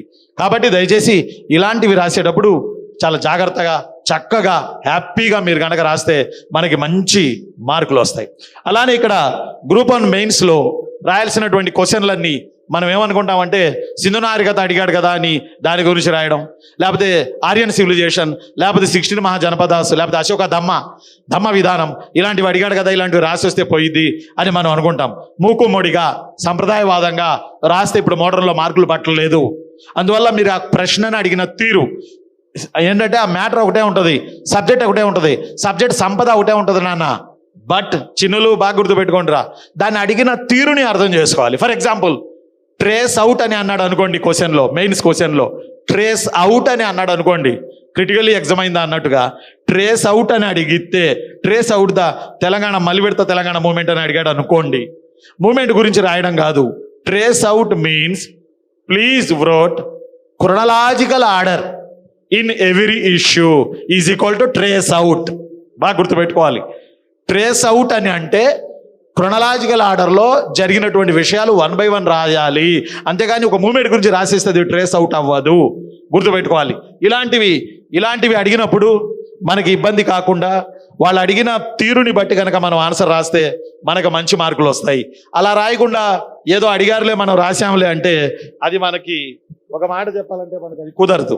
ఈ నేపథ్యంలో ఒకసారి చూడండి, ఒక్కొక్కసారి క్వశ్చన్లో EVALUTE ఎవల్యూట్ అని అంటాడు. ఎవల్యూట్ అని అంటే ఏంటి? You choose one solution for the issue. Evaluate or critically అని అడిగితే మీరు ఆ ప్రశ్నకు సమస్యకు పరిష్కారాన్ని మీరు రాయాలి, ఫ్యాక్ట్స్ రాస్తే సరిపోదు. ఎవల్యూట్ అని అంటే ఎవల్యూట్ మీన్స్ మూల్యాంకనం చేయాలి. రెండోది కామెంట్ అని అడిగినప్పుడు ప్రశ్నలో కామెంట్ అని వస్తుంది. ప్లీజ్ ఎక్స్ప్రెస్ యువర్ ఒపీనియన్, మీ ఒపీనియన్ని ఖచ్చితంగా రాయాలి కామెంట్ అని అడిగినప్పుడు. హిస్టరీలో ఒక గొప్ప ప్రయోజనం ఏంటంటే కామెంట్ అని అడిగినప్పుడు మీరు హిస్టోరియన్స్ మీద ఆ కామెంట్ని తోసేయచ్చు. ఫలానా ఆయన ఈశ్వరి ప్రసాద్ ఇలా అన్నాడు, నీలకంఠ శాస్త్రి ఇలా అన్నాడు, రోమిలా తాపర్ ఇలా అంది, ఇలా మనం వాళ్ళ మీద తోసేయచ్చు. హిస్టరీలో ఉన్న గొప్ప ప్రయోజనం అదే. కానీ కామెంట్ అన్నప్పుడు, జనరల్ ఎస్సేలో అన్నప్పుడు మీరు మీ యొక్క ఒపీనియన్ని రాయాల్సి ఉంటుంది. అలానే ఇంకోటి డిస్కస్ అన్నప్పుడు ఏం రాస్తాం? డిస్కస్ అని అడిగితే ఏం రాస్తాం? మెరిట్స్ డిమెరిట్స్ రాయాలి. బాగా గుర్తుపెట్టుకోండి. ఏదో ఒకటి రాసి వస్తే మనకు మార్కులు రావు. అడిగిన ప్రశ్నలో డిస్కస్ అని అడిగినప్పుడు చూడండి, మొన్న అడిగిన ప్రశ్న discuss the role of leftist parties in anti feudal and anti colonial struggle అని అడిగాడు క్వశ్చన్ 2016 గ్రూప్ 1 మెయిన్స్లో. అంటే ఇక్కడ అర్థం ఏంటి? Discuss the role of leftist parties in anti feudal and anti colonial, వలసవాదానికి భూస్వామ్య వ్యవస్థకు వ్యతిరేకంగా లెఫ్ట్ పార్టీలు జరిపిన పోరాటాన్ని చర్చించండి అన్నప్పుడు ప్లస్లు రాయాలి, మైనస్లు రాయాలి. చర్చించండి అన్నప్పుడు డిబేట్ లాంటి క్వశ్చన్ ఇది, మెరిట్స్ రాయాలి, డిమెరిట్స్ రాయాలి. అంతేగాని వాళ్ళ మీద చేసిన పోరాటం రాసి వచ్చేస్తే పూర్తి మార్కులు పడవు. ఎందుకంటే పేపర్లు దిద్దే వాళ్ళకి బ్లూ ప్రింట్ ఇస్తారు. ఆ బ్లూ ప్రింట్లో ఫలానా క్వశ్చన్లో ఈ పాయింట్లు ఉంటే ఆన్సర్ కింద వీళ్ళకి ఇన్ని మార్కులు ఇవ్వండి, ఇదిగో ఈ పాయింట్లు ఉంటే 8 మార్కులు ఇవ్వండి, ఈ పాయింట్లన్నీ ఉంటే 100% వేయండి, లేకపోతే 9 మార్కులు వేయండి, ఈ 2-3 పాయింట్లు ఉంటే 4 మార్కులు వేయండి అని ఒక ఏమంటారు దాని మీద ఒక షీట్ ఇస్తారు వాళ్ళకి. ఆ బ్లూ ప్రింట్ లాంటిది, అది చూసే మార్కులు వేస్తారబ్బా పేపర్లు దిద్దేవాళ్ళు. మన ఒక ప్రొఫెసర్ పేపర్ దిద్దుతున్నాడు అనుకోండి, మెయిన్స్ పేపరు, ఆయన చేతికి ఇచ్చేయరు. ఇష్టరాజ్యంగా ఆయన మార్కులు వేయడానికి లేదు. ఆయనకు ఒక బ్లూ ప్రింట్ ఇస్తారు, ఆన్సర్ బ్లూ ప్రింట్ ఇస్తారు. ఈ పాయింట్లు అందులో కవర్ చేశాడో లేదో చూడండి, చేస్తే మార్కులు మంచిగా వేయండి, చేయకపోతే తగ్గించండి అని చెప్పి బ్లూ ప్రింట్ పక్కా చేతిలో ఉంటుంది. అందువల్ల మీరు డిస్కస్ అన్నప్పుడు మీరు మెరిట్స్ డిమెరిట్స్ రాయాలి. అలానే ఇప్పుడు మీకు చెప్పాను ఎనలైజ్ అని, ఇందాక నేను మీకు చెప్పాను. ఎనలైజ్ అని అంటే ఏంటి? విశ్లేషణాత్మక నైపుణ్యం, ఆర్ సమస్యకు పరిష్కారం, or critically thinking skills, or new thinking. నీవు విపరీతంగా సబ్జెక్టు చదువుతావు, అందులో నుంచి కొంత అడుగుతారు, ఆ కొంత రాయడమే ఎనలైటికల్ స్కిల్స్ అనేది. అది మీ యొక్క సబ్జెక్ట్ కమాండ్ని బట్టి, అక్కడ వాళ్ళు అడిగిన ప్రశ్నను బట్టి, మీరు రాస్తున్న మీ రైటింగ్ కమాండ్ని బట్టి, మీకున్నటువంటి టయాన్ని బట్టి ఈ విశ్లేషణాత్మకం అనేది ఆధారపడి ఉంటుంది. గుర్తుపెట్టుకోండి, ముఖ్యంగా గ్రూప్ 1 మెయిన్స్లో. ఆ తర్వాత ఇంకోటి examine, critically examine, negative positives రాయాలి. ఎగ్జమైన్ అంటే అర్థం ఏంటి? మిమ్మల్ని వాడు ఏమంటున్నాడు? పరిశీలించండి అంటున్నాడు. That's why you become a judge. మీరు జడ్జి లాగా ఒక జడ్జిలా ఒక పక్క నుండి ఆ ప్రశ్న రాయేసేటప్పుడు దానిలో ఉన్న మంచి చెడులు రాయాలి, క్రిటికల్లీ ఎగ్జామైన్ అన్నప్పుడు. అంతేగాని తెలుగులో విమర్శనాత్మకంగా పరిశీలించండి అన్నాడని ఆ జవాబు మొత్తం విమర్శిస్తూ రాయకూడదు. విమర్శనాత్మకంగా అంటే ఉన్నది ఉన్నట్లు బయాస్ లేకుండా రాయడం అని అర్థం, గుర్తుపెట్టుకోండి చిన్న. ఆ తర్వాత ఇంకొకటి ఎక్స్ప్లెయిన్ అంటే వివరించండి అంతే. ఇది చాలా ఈజీ. ఎక్స్ప్లెయిన్ అన్నప్పుడు ఉన్నది ఉన్నట్టు రాస్తే చాలు, ఎక్స్ప్లెయిన్ అన్నప్పుడు. ఆ తర్వాత ఎస్ఎస్ అంచనా వేయండి. Assess the salient features of Jainism and Buddhism అని మన క్వశ్చన్ వచ్చింది 2016లో. అంటే ఒక రకంగా చెప్పాలంటే ఉన్నది ఉన్నట్టు రాస్తే చాలు. Bring out the significance of Gandhi ఎరా ఇన్ ఇండియన్ ఫ్రీడమ్ స్ట్రగుల్. ఇక్కడ బ్రింగ్ అవుట్ అనేది వచ్చినప్పుడు ఒక వ్యక్తి యొక్క ఇంపార్టెంట్ రోల్ గురించి మీరు రాయాల్సి ఉంటుంది. కాబట్టి గ్రూప్ 1 మెయిన్స్ రాయాలనుకున్న వాళ్ళు ముందుగా చదివి అర్థం చేసుకోవాలి, తర్వాత విశ్లేషించుకోవాలి, తర్వాత నీ ఒపీనియన్ని జోడించాలి, ఆ తర్వాత రాయాలి. ఆ తర్వాత ఇంకోటి ఏంటంటే మనం చాలా తెలివిగా గ్రూప్ 1 మెయిన్స్ నుంచి మనం బయటపడవచ్చు. ఎలాగంటే అందరూ రాసేవి రాయొద్దు. పాయింట్ నెంబర్ 1, ఇలా నేను మీకు చెప్పాను కదా, ఇలాంటి క్వశ్చన్లు రాయాలి. ఫర్ ఎగ్జాంపుల్ ఆపరేషన్ పోలో జరిగింది. ఆపరేషన్ పోలో అనేది ఇది విమోచనమా, ఇది విలీనమా, ఇది విద్రోహమా అని 10 మార్కుల ప్రశ్న వచ్చింది 2016 గ్రూప్ 1 మెయిన్స్లో. ఇది విమోచనమా, ఇది విలీనమా, ఇది విద్రోహమా, అసలు ఇదేంటి అంటే ఇలాంటి క్వశ్చన్ వచ్చినప్పుడు మీ ఒపీనియన్ తప్పనిసరిగా అందులో పెట్టాల్సి ఉంటుంది. విమోచనమా అనడానికి ఎస్, విమోచనమే. ఎందుకంటే ప్రజలందరూ ఎదురెళ్ళి భారత సైన్యాన్ని ఆహ్వానించి నిజాం రాజ్యం నుంచి విమోచనం చేయించారు ప్రజలే. దట్స్ వై ఇది విమోచనమే. దీంతో పాటు మరిన్ని కారణాలు రాస్తాం. ఆ తర్వాత విమోచనం దేనికి దారి తీసింది? విలీనానికి దారి తీసింది, అంతే కదా. విమోచనం మీన్స్ విలీనమే కదా. అయితే కమ్యూనిస్టులు కొంతమంది ఇది విద్రోహం, ఇది దారుణం, నిజాం నవాబుకి సార్వభౌమాధికారం ఉంది, ఆయన ఉస్మానిస్తానని ప్రకటించుకున్నాడు, ఆయనకు ఆ హక్కు ఉంది, ఎందుకంటే గవర్నర్ జనరల్ వెల్లస్లీ తీసుకొచ్చిన సబ్సిడరీ అలయన్స్ సైన్య సహకార పద్ధతిపై ఇండియాలోనే మొట్టమొదటిగా 1800 ఆర్ 1799లో సంతకం పెట్టిన వాడు మొదటిగా నిజాం నవాబే ఇండియాలో. ఇలా సంతకం పెట్టడం వల్ల తన సావెర్నిటీ బ్రిటిష్ వాళ్ళకి ఇచ్చాడు. ఫలితంగా బ్రిటిష్ వాళ్ళు వెళ్ళిపోతూ భారతదేశానికి సావర్నిటీ ఇచ్చి వెళ్ళిపోయారు. ఇన్ ది సేమ్ వే నాకు కూడా సావర్నిటీ ఇచ్చి వెళ్ళిపోయారు. అందువల్ల నేను దేశం ఎందుకు కాకూడదు అంటాడు నిజాం నవాబు. అందువల్ల నా మీద అన్యాయంగా పైకేమో పోలీస్ చర్య అని చెప్పి, పైకి పోలీసులు అని చెప్పి, లోన సైన్యాన్ని దింపి ఆపరేషన్ చేపిస్తారా, ఇది విద్రోహం కాదా అనడం కూడా ఆ రోజు అదొక వాదన ఉంది. నిజానికి మనం పైకి పోలీస్ చర్య అని చెప్పిన మనం యాక్చువల్గా చేసింది సైనిక చర్య. యాక్చువల్గా నిజాం నవాబు కొన్ని కోట్ల రూపాయలు ఇచ్చి ఐక్యరాజ్యసమితి భద్రతా మండలిలో వాల్టర్ మాంగ్టన్ అనే వాడిని వాదించడానికి పంపాడు. ఆయన వాదించాడు, తీర్పు రిజర్వ్ అయింది. ఏది 1948 సెప్టెంబర్ 18 ఉదయం 10:30కి ఐక్యరాజ్యసమితిలోని భద్రతా మండలి తీర్పు ఇవ్వబోతుంది. 1948 సెప్టెంబర్ 18 ఎర్లీ మార్నింగ్ ఆఫీస్ వేళల్లో తీర్పులో ఏముంది అంటే మన వాళ్ళకి కొద్దిగా తెలిసిందట. విస్తృతమైన పుస్తకాలు చదివిన మీదట నాకు అర్థమైంది ఏంటంటే ఉస్మానిస్తానని ఒక దేశంగా ప్రకటించడానికి భద్రతా మండలి సిద్ధమవుతున్నట్టుగా మన వాళ్ళకి తెలిసింది ఒక 10 రోజుల ముందే. ఫలితంగా మన వల్లభాయ్ పటేల్, కేఎం మున్షి కావచ్చు, రాజగోపాలాచారి కావచ్చు, నెహ్రూకి ఇష్టం లేకపోయినా, నెహ్రూ ఏంటి అహింసా మార్గం ద్వారా మన స్వాతంత్రాన్ని సాధించుకున్నాం, ఇప్పుడు నిజాం మీద హింస పెడితే చూసే వాళ్ళకి బాగోదేమో, రెండోదేమో కమ్యూనల్ రైట్స్ అవుతాయి, ఎందుకంటే పాలితులు హిందువులు, పాలకుడు ముస్లిం, అందువల్ల ఈ గొడవలు ఆల్రెడీ బోర్డర్లో గొడవలు అవుతున్నాయి ఫ్రీడమ్ టైంలో, ఆ రోజులు విభజన టైంలో పంజాబ్ బోర్డర్లో, కాబట్టి ఇక్కడ కూడా మత కలహాలు జరుగుతాయేమో, అందువల్ల చూద్దాము మరికొన్నాళ్ళు అని అన్నాడట జవహర్లాల్ నెహ్రూ. కాదని రాజగోపాలాచారి జవహర్లాల్ నెహ్రూని ఒప్పించి సర్దార్ వల్లభాయ్ పటేల్ ద్వారా ఆపరేషన్ పోలో చేయించారు. ఈ పోలో చేసేటప్పుడు తెలంగాణ జిల్లాల మీద పడి కమ్యూనిస్టులని బతకనివ్వలేదు, ముస్లింలను రజాకారుల పేరిట బతకనివ్వలేదు. అందువల్ల కమ్యూనిస్టులు రజాకారులను ఊచకోతలు కోశారు, 40,000 మందిని చంపారు. అందువల్ల ఇది విద్రోహమే అనేటటువంటి ఒక బ్యాచ్ ఉంది. అయినా తమ్ముళ్ళు చెల్లెళ్ళు అయినా, ఎందుకంటే 224 ఏళ్ల నిజాం పరిపాలనలో చాలా భాష ప్రచార దాడికి గురైనటువంటి ప్రజలు చివరికి పోరాటాలు చేసి నిజాం నుంచి విముక్తి అవ్వడం ఓ రకంగా హర్షించదగిన అంశమే. ఎందుకంటే సెప్టెంబర్ 17 వచ్చినప్పుడల్లా ఈ ఇష్యూ మానవ జాతి ఉన్నంత వరకు ఈ ఇష్యూ లైవ్లోనే ఉంటుంది. సెప్టెంబర్ 17న డిస్కషన్స్, టీవీలో డిబేట్లు, చర్చలో, రచ్చలో ఇది విద్రోహమా, ఇది విలీనమా, ఇది విమోచనమా, అసలు ఇదేంటి అనేది ఎప్పటికి ఇది ఉంటుంది. అందువల్ల ఇది మెయిన్స్లో క్వశ్చన్ రావచ్చు, 50 మార్కులకు చెప్పలేం లోకల్ ఇష్యూ కింద. ఇక్కడైతే 10 మార్కులకి ఇక్కడ ఈ క్వశ్చన్ వచ్చింది. 10 మార్కుల్లో పేపర్ దిద్దే ఆయన్ని మనం ఇది రాసి సర్దాలి. కాబట్టి ఇక్కడ ఎంత సబ్జెక్ట్ ఉంది అనేది కాదు, ఆ 10 నిమిషాల్లో మనం ఎంత రాసామన్నది మెయిన్స్లో మీరు గుర్తుంచుకోవాల్సిన అవసరం ఉంది చెల్లెమ్మ. ఆ రాసే ప్రతి వర్డ్ బంగారపు వర్డ్ రాయాలి. ప్రతి వర్డ్ చెత్త చెదారం మీన్స్ అక్కడ అవసరం లేనివి అని. చెత్త చెదారం అంటే వేరే కాదు, అలాంటివి రాయొద్దు. 15 ప్రశ్నలు రాయాలి, 150 మార్కులు మీకు తెలిసిందే సబ్జెక్ట్స్లో మెయిన్స్లో చెల్లెమ్మలు తమ్ముళ్ళు. కానీ 7-8 క్వశ్చన్లు రాసిన వాళ్ళు కూడా డిప్యూటీ కలెక్టర్లు అయినటువంటి దాఖలాలు బోల్డ్ అని ఉన్నాయి మన ఇన్స్టిట్యూట్ నుంచి. మిగతా 3-4 క్వశ్చన్లకు టైం చాలదు, ఎందుకంటే ఇవి కరెక్ట్గా రాస్తున్నారు, అక్కడ టైం చాలదు. చాలకపోయినా వదిలేసి వచ్చినా పర్వాలేదు, డిప్యూటీ కలెక్టర్లు వచ్చినాయి, డిఎస్పీలు అయిన వాళ్ళు ఉన్నారు, సిటీఓలు అయిన వాళ్ళు ఉన్నారు. ఎందుకంటే వాళ్ళు రాసిన వరకు పర్ఫెక్ట్గా రాశారు. ఆ పేపర్ దిద్దే ఆయన కూడా అరే ఈ మిగతా వీళ్ళు రాయలేదు అంటే టైం చాలా ఉండదు అని అర్థం చేసుకోవాలి. అలా కాకుండా అవి కూడా రాయాలి, అవి కూడా కవర్ చేయాలి అని అనుకుంటే ఈ ముందు రాసేయిపోతాయి, స్పీడ్గా రాసే అర్థం కావు.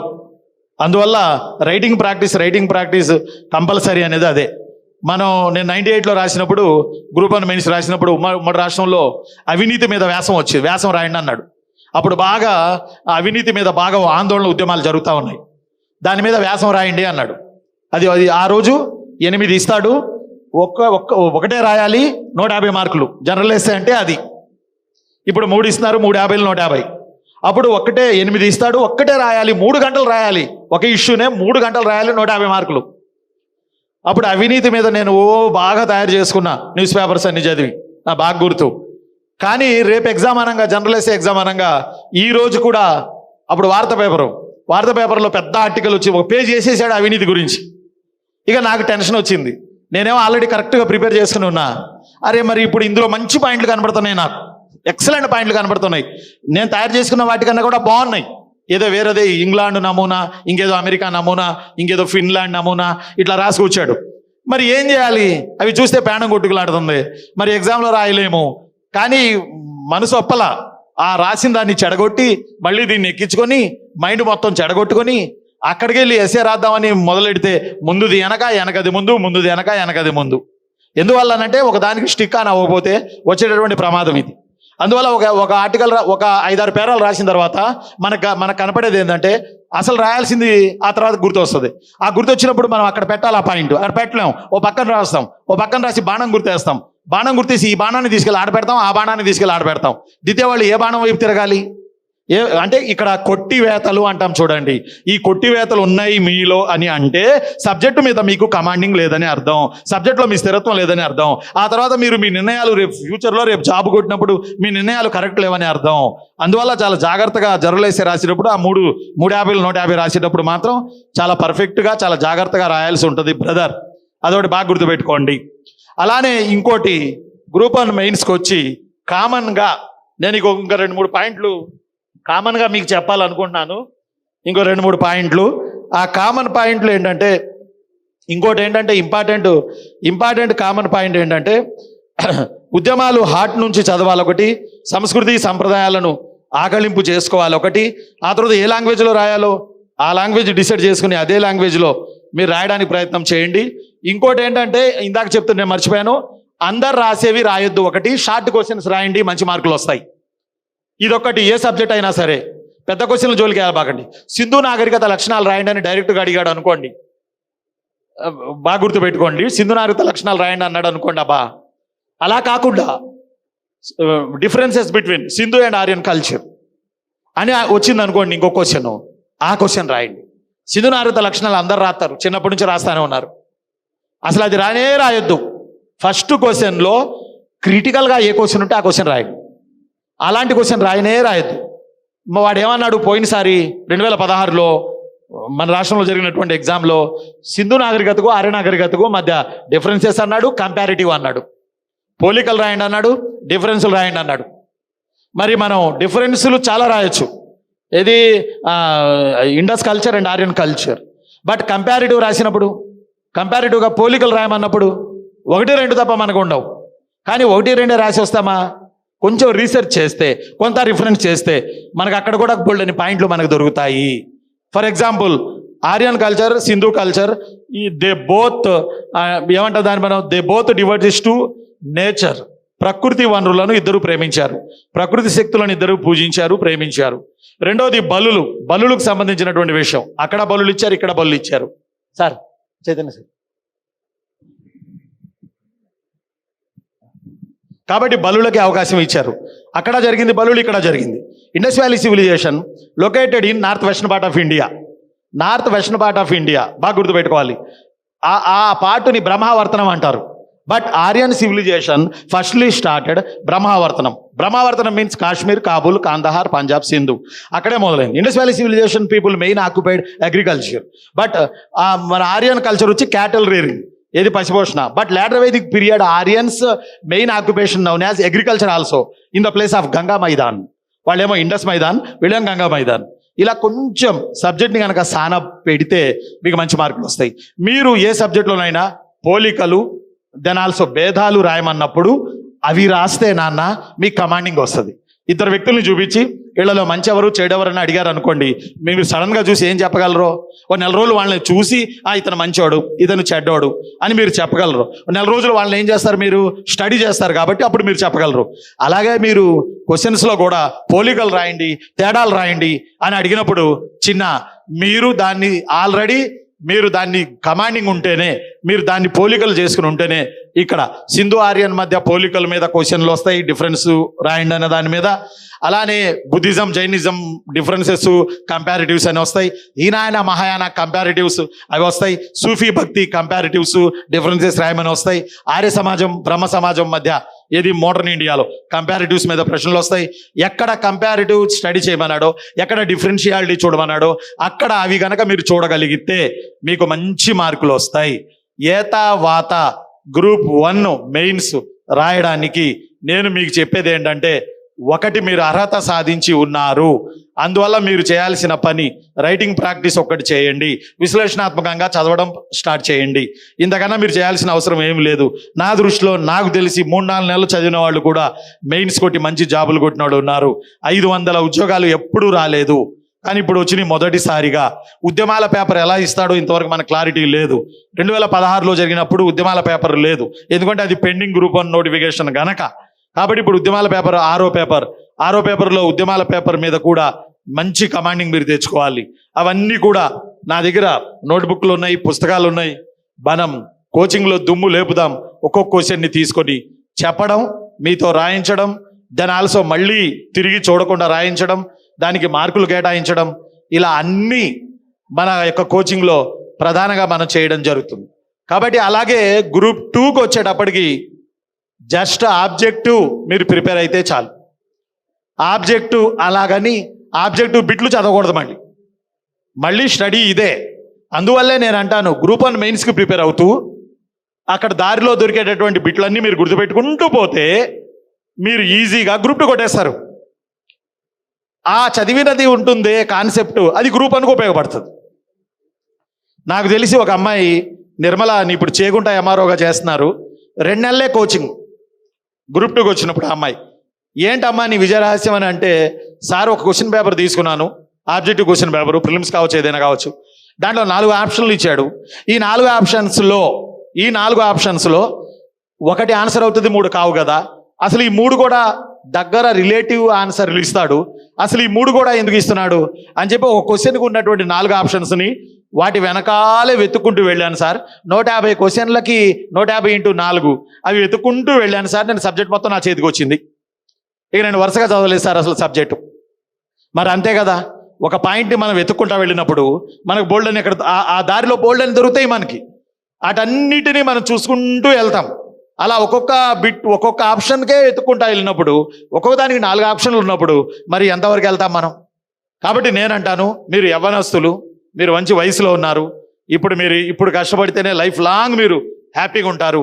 ఇకనైనా మీరు బాగా కష్టపడతలేదని నేను ఒక ప్లాన్ ప్రకారం, ఒక పద్ధతి ప్రకారం కష్టపడండి, ఎక్కువ పుస్తకాలు చదవద్దు, ఎక్కువ మెటీరియల్ చదవద్దు, ఎక్కువగా ఏమంటాం సామాజిక మీడియాలో పడి అది చూసి ఇది చూసి ఇది చూసి అది చూసి గందరగోళానికి గురవ్వద్దు. మా టైంలో ఏంటంటే లైబ్రరీలు ఉండేవి, పుస్తకాలు ఉండేవి, మా పిల్లలు అటు పరిగెత్తి ఇటు పరిగెత్తి ఉండేవాళ్ళు. ఇప్పుడు ఈ టైం వచ్చేటప్పటికి ఏంటంటే మొత్తం ఒక ఫోన్లోనే అన్నీ ఉన్నాయి. వాళ్ళేదో చెప్తారు, వీళ్ళేదో చెప్తారు, వాళ్ళేదో చెప్తారు, వీళ్ళేదో చెప్తారు, అనుభవాలు ఉండవు. దాన్ని బట్టి మీరు కింద మీద అవ్వకండి. మీ ఇప్పుడు చాలా ప్రమాదకరమైన సమయం ఇది. ఎందుకు ప్రమాదకరం అంటే సోషల్ మీడియా దాడి చేస్తూ ఉంది సబ్జెక్ట్ ద్వారా. ఏ సబ్జెక్ట్ ఎక్కడ ఆపాలో, ఎక్కడ చదవాలో, ఎలా చూడాలో పిల్లల్ని కన్ఫ్యూజ్ చేసి పడేస్తున్నారు సోషల్ మీడియాలో. ఏది అనుభవం లేకుండానే, అనుభవం ఉండాలి, చెప్పేవాడికి అనుభవం ఉండాలి. చెప్పేవాడు 100 పుస్తకాలు చదవాలి, చెప్పేవాడు 200 పుస్తకాలు చదవాలి, చెప్పేవాడు 50 పుస్తకాలంటే చదవాలి, వినేవాళ్ళు పరీక్షలు రాసేవాళ్ళు 1 పుస్తకమే చదవాలి. అర్థమట్లా? ఇప్పుడు దీనికి ఇది రివర్స్ అవుతుంది. రివర్స్ అవడం వల్ల జాబులు కష్టం అవుతున్నాయి. చదివే వాళ్ళేమో విపరీతంగా చదువుతున్నారు పుస్తకాలు కానీ, మీడియాలో ఉన్నటువంటి వెబ్సైట్లో ఉన్నటువంటి మ్యాటర్ కానీ. అలా చదవద్దబ్బా. మీరు సార్ ఏం చెప్తాడో అది చాలు. సార్ మీకు 100 పుస్తకాలు చదివితేనే మీకు వచ్చి చెబుతాడు, లేకపోతే మీకు చెప్పడు. అందువల్ల మీరు తగ్గించాలి. ఒకదాన్ని 10 సార్లు చదవాలి, 20 సార్లు చదవాలి. మీరు ఎక్కువ పుస్తకాలు చదవద్దు, చెప్పేవాళ్ళు ఎక్కువ పుస్తకాలు చదువుతారు కాబట్టి వాళ్ళు ఉపయోగించుకోండి. ఎందుకంటే రాక వచ్చినటువంటి అవకాశాలు 500 ఉద్యోగాలు, ఉమ్మడి రాష్ట్రంలోనే 100 ఉద్యోగాలు గ్రూప్ 1 పడితేనే పిల్లలు సంతోషంగా ఫీల్ అయ్యేది. అశోక్ నగర్లో 100 ఉద్యోగాలు పడితేనే అబ్బా 100 ఉద్యోగాలు వచ్చినాయి అని. కానీ ఇప్పుడు 500 ఉద్యోగాలు. హాయిగా ప్రిపేర్ అవ్వండి. గ్రూప్ 2 కానీ, గ్రూప్ 1 కానీ. మీ సామర్థ్యానికి న్యాయ నిర్ణేతలు మీరే, మేము కాదు. మేమేదో మార్గదర్శకం ఇస్తాం, మెంటార్గా ఉంటాం అంతే. మీరే, ప్రతి దానికి మీరేనబ్బా. మీ శక్తి మీకు తెలుసబ్బా, మీ శక్తి మాకేం తెలుసబ్బా. అవునా కదా? కష్టపడేది మీరబ్బా. మీ శక్తి, మీ పరిస్థితులు, మీ ప్రిపరేషన్ మీకు తెలుసు. మేము జస్ట్ దిశానిర్దేశనం మాత్రమే చేయగలం. కాబట్టి దీన్ని దృష్టిలో పెట్టుకోండి. మన క్లాసులు రేపటి నుంచే స్టార్ట్ అవుతాయి మన డ్రీమ్స్ ఇన్స్టిట్యూట్లో. దాన్ని దృష్టిలో పెట్టుకుని సీరియస్గా కూర్చోండి. లైఫ్ లాంగ్ హ్యాపీగా ఉండొచ్చు. అంతకన్నా మించి సమాజంలో ఉన్న ప్రజల్ని హ్యాపీనెస్ ఉంచవచ్చు. నేను మెదక్లో చేసే ఆ జాబు, టేక్మాల్లో చేశా నేను జాబు, కొడంగల్లో చేశా నేను జాబు, షాద్నగర్లో చేశా నేను జాబు. అర్థం వల్ల అక్కడ చేసే పాపన్నపేటలో చేశా నేను జాబు. అక్కడ జాబు చేసి నేను ట్రాన్స్ఫర్ అయినప్పుడల్లా మా కాలేజీ పిల్లలు వచ్చి రోడ్డు మీద కూర్చునేవాళ్ళు, మీరు ట్రాన్స్ఫర్ అవ్వడానికి వీల్లేదు, మీరు ఇక్కడే ఉండండి సార్ అని. కళ్ళమ్మ నీళ్ళు వచ్చాయి. ఇది గవర్నమెంట్ జాబ్ అంటే. ఇది గవర్నమెంట్ జాబ్లో మనం చేయాల్సింది. పబ్లిక్కి సేవ చేయాలి. పబ్లిక్ చాలా మంది ప్రాబ్లమ్స్లో ఉన్నారు. పథకాలు వస్తున్నాయిగా, అవి వస్తున్నాయిగా, వీటి వల్ల వాళ్ళు బాగానే ఉన్నారు అని అనుకోకండి. చాలా మంది ప్రజలు ఇప్పటికీ సఫర్ అవుతా ఉన్నారు. వాళ్ళను బాగు చేయడానికి మీరున్నారు. మీ లైఫ్ లాంగ్ 60 ఏళ్ళు 62 ఏళ్ళు మీరుంటారు. మీరే నడిపేది రాష్ట్రాన్ని. బంగారు తెలంగాణ తెచ్చేది మీరే. ఇది మాత్రం గుర్తుపెట్టుకోండి. రాజకీయ నాయకులు ఉంటారు, ఈరోజు ఉంటారు, రేపు వెళ్తారు, మళ్ళీ వస్తారు, మళ్ళీ వెళ్తూ ఉంటారు. కానీ శాశ్వతంగా ఉండేది మీరే. కాబట్టి ఆ సమాజంలో చివరన ఉన్న మనిషిని కూడా మీరు సంతోష పెట్టాలి అని మనిషిలో మీకు ఎప్పుడైతే వచ్చిందో చిన్న, మీరు సంతోషంగా ఫీల్ అవుతారు. నేను జాబ్ చేసే కాడ ఇంటర్మీడియట్లో జేఎల్గా ఉన్నప్పుడు నేను జాబ్ చేసే చోట ఎంఆర్ఓ నా స్టూడెంటు, ఎండిఓ నా స్టూడెంటు, ఎస్ఐ నా స్టూడెంటు. ఆ ఊళ్ళో నేను అక్కడ జూనియర్ కాలేజీలో హిస్టరీ లెక్చరర్. నేను అక్కడ ఏ ఇష్యూ వచ్చినా ఊళ్ళో నన్ను పిలిచేవాళ్ళు వాళ్ళు ముగ్గురు. సార్ గురువు గారు మీరు రండి అని. నేను కాలేజీలో పాఠం చెప్పింది తక్కువ, ఊళ్ళో ఉన్నటువంటి ఇష్యూలు తీర్చింది ఎక్కువ. అందువల్లే ఊరు దాటి వస్తుంటే నన్ను రానిలా. మీరు ఎక్కడికి వెళ్తున్నారు, మీరు కావాలని పెట్టుకున్నారంట కదా. లేదు, డిఎల్ ప్రమోషన్ వచ్చిందన్న, అందువల్ల వెళ్తున్నాను నేనని. వాళ్ళని బతిమలాడడానికి నాకు చాలా టైం పట్టింది. ఒక ఆయన వాళ్ళ కూతురిని తీసుకొచ్చి మేము ఉన్న రూమ్ దగ్గరికి వచ్చి, ఆయన అశోక్, ఆయన మాకు టీ పెట్టి ఇచ్చేవాడు కాలేజీలో. ఆయన వాళ్ళ అమ్మాయి 2nd ఇయర్ హెచ్ఈసి, ఆ అమ్మాయి 2nd ఇయర్ బైపీసీ. హెచ్ఈసి కూడా కాదు, నేను హిస్టరీ క్లాసులకు వెళ్ళేవాడిని. నేను ఎందుకంటే హెచ్ఈసికి వెళ్తాం కాబట్టి, హిస్టరీ వాళ్ళం కాబట్టి. అక్కడికి వెళ్తే ఆ అమ్మాయి ఇద్దరు సాయంత్రం 7ంటికి మా రూమ్ దగ్గరికి వచ్చి ఇద్దరు చెరో పక్కన నిలబడి ఏడుస్తున్నారు. నేను తలుపు తీసి చూస్తే ఇదేంద్రా నాయన అని అంటే ఆయన అంటున్నాడు, అశోక్ అని ఆయన, నా బిడ్డ నాకు తెలిసి ఇంతవరకు కళ్ళెమ్మ నీళ్లు పెట్టుకోలేదు సార్, మీరు వెళ్ళిపోతున్నారంట కదా రేపు, అందువల్ల ఆమె ఏడుస్తుంది సార్, నేను తట్టుకోలేక నేను బాధపడుతున్నాను సార్ అని అంటే నిజంగా కళ్ళ నీళ్ళతో కౌగులించుకున్నాను వాళ్ళని. ఇలాంటి సందర్భాలు ఎన్నో. ఇది కిక్ అంటే అది. ఆ కిక్కు కోసం ఈ జాబులు. అర్థమైంది? ఆ కట్నం కోసం ఇంకో దానికోసం కాదు, ఆ కిక్కు కోసం ఈ జాబులు. మీకు ఆ కిక్కు కావాలి తమ్ముళ్ళారా, చెల్లెళ్ళారా, ఆ కిక్కు కావాలి. ఆ కిక్కుని గుర్తుపెట్టుకోండి. దాన్ని మనసా వాచా కర్మేణా ప్రేమించండి. జాబులు ఎలా రావో చూద్దాం. Thank you very much. ఈ అవకాశాన్ని ఇచ్చిన మా వాళ్ళందరికీ కృతజ్ఞతలు. తర్వాత స్పీకర్స్ మాట్లాడతారు. థ్యాంక్ యూ అబ్బా, బెస్ట్ ఆఫ్ లక్ అబ్బా. ఇంకోటి, మనది యూట్యూబ్ ఉంది, మనది హిస్టరీ రఫీ సార్ అని కొట్టండి, యూట్యూబ్ ఛానల్ ఉంది. అంటే ఇది ఎంత లేదన్నా ప్రచారమే అనుకోండి నాది, అందులో ఉపయోగించుకోండి. అప్పుడప్పుడు నేను మీకు గైడెన్స్ ఇస్తూ ఉంటా. హిస్టరీ రఫీ సార్ అని కొట్టండి. ఇది విమోచనమా, విలీనమా, విద్రోహమా అనే దాంట్లో 27 నిమిషాల పాఠం చెప్పా, అది కూడా మీకు ఉపయోగించుకోండి. గవర్నమెంట్ జాబ్ అంటూ వస్తే నెల నెల శాలరీ వస్తుంది కాబట్టి దీనికి టెన్షన్ ఉండదబ్బా. మీన్స్ మనం బతకడానికి టెన్షన్ ఉండదు. నెల అయ్యేటప్పటికి శాలరీస్ వస్తాయి, హ్యాపీగా గడపచ్చు. అదే హ్యాపీనెస్ ప్రజల్ని కూడా ఉంచవచ్చు. అది ఎందుకంటే మీరు నిజాయితీగా నికార్సుగా ఉద్యోగాలు చేయండి. ఎందుకంటే 23 ఏళ్ల నుంచి పాఠాలు చెప్తున్నాం కదా. అంజయ్ సార్ చెప్పినట్టు ఎక్కడికన్నా వెళ్తే మన పిల్లలు కనబడుతున్నారు, నిజమే. కానీ మన పిల్లల్లో అక్కడక్కడ 1-2 సార్లైనా మేమే లంచం ఇవ్వాల్సిన పరిస్థితి వచ్చింది 1-2 చోట్ల. మా ఫస్ట్ బ్యాచీలు 1999, 2000 ఆ టైంలో కోచింగ్ తీసుకున్న పిల్లలు ఇప్పుడు ఒక లెవెల్లో ఉన్నారు 2 రాష్ట్రాల్లో. కొన్ని చోట్ల మేమే వాళ్ళకి ఇయ్యలేదు కానీ అలాంటి నేపథ్యం. కొన్ని చోట్ల మన పిల్లలు ఒక రేంజ్లో ఉన్నారు, ఒక రేంజ్లో, మామూలు రేంజ్లో లేరు. ఆ రేంజ్లో ఉండి మేము సార్లు కనబడితే, సార్లతో మాట్లాడితే ఆ రేంజ్ తగ్గిద్దేమోనని చెప్పి వాళ్ళు ఈ సార్ దగ్గర మేము కోచింగ్ తీసుకున్నాము అని కూడా కొన్ని చోట్ల చెప్పట్లేదు. వాళ్ళు చెప్పే పరిస్థితి ఉన్న కాడ కూడా చెప్పట్లా. అయినా ఓకే, ఎందుకంటే మేము ఎప్పుడు వెలుగుతున్న దీపాలం, 100,000 మందిని వెలిగిస్తాం. ఎందుకంటే 23 ఏళ్ల నుంచి ఈ ఫీల్డ్లో ఉన్నాం. మేము తిన్న ప్రతి మెతుకు మీరు పెట్టినటువంటి బోవే. ఈరోజు కూడా ఈ స్థాయిలో ఈ బట్ట కట్టుకున్నామంటే మీరు ఇచ్చిన డబ్బులే. అర్థమైందా? కనుక ఒక నిర్ణయం తీసుకోండి, మంచిగా ప్రిపేర్ అవుదాం, జాబులు కొడదాం, ఊళ్ళల్లో ఉన్న జనాల్లో సంతోషాన్ని వెతుక్కుందాం. శ్రీమంతుడు అని అంటే ఆస్తి సంపాదించినోడు కాదు, ప్రజల్ని మంచిగా చూసుకున్నవాడే శ్రీమంతుడు ఈ రోజుల్లో. మా అందరికీ ఒక విధంగా గురువు గారు లాగా అనమాట. మేమందరము రఫీ సార్కి ఇన్స్పైర్ అయ్యామన్నమాట చాలా వరకు. సో సార్ గారికి చిరు సత్కారం ఇవ్వడం మా అందరి బాధ్యత. ఒక విధంగా we feel very happy on behalf of Dreams IAS Academy and KGH IAS Academy. Sir thanks a lot. Sir శిష్యులు ఎంతమంది ఉన్నారు అంటే నేను లైవ్ థ్యాంక్ యూ.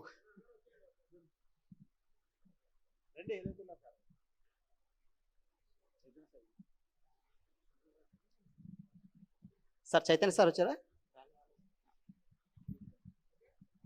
ఒక 2 minutes ప్లీజ్ వెయిట్ 2 minutes.